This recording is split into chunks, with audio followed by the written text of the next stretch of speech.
Hello. The city of Bristol gave itself several presents to help celebrate the coming of a new millennium, and I'm standing at the end of one of them, a new-look city centre, somewhere for people to walk and sit, complete with trees, water fountains and a cascading waterfall. Water, of course, has played a major role in the fortunes of this city for well over 1,000 years. It really has been a community that's grown up on the banks of a river. And it was the River Avon that gave Bristol its link with the open seas on which to found its fortune, both through exploration and through trade. 300 years ago, we'd have been looking out on the second busiest port in the kingdom, England's natural gateway to the Western world.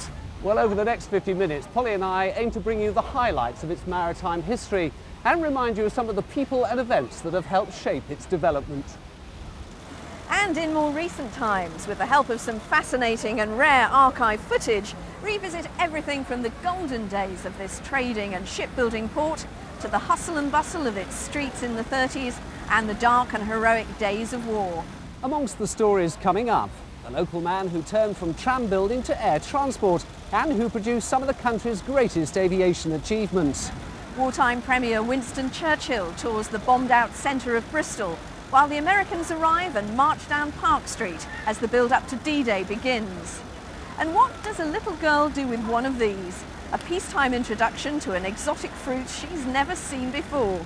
And amongst many sporting achievements, who remembers the FA Cup replay of 1951 when Bristol Rovers faced up to Newcastle United? When a city is founded at the junction of two rivers and only 5 miles from the largest estuary in the country, it's inevitable that maritime affairs should play a major role in its destiny. Bristol Shipping has a long history of carrying the city's name and its cargoes around the world. But today, as the old city docks continue their amazing transformation into an increasingly residential and leisure facility, there are few reminders of its incredible industrial past. And what a busy trading centre this was, right up to the 1970s, with wood and wine, tobacco and sugar unloaded here. The ancient city docks were joined in the 19th century by bigger berths at Avonmouth.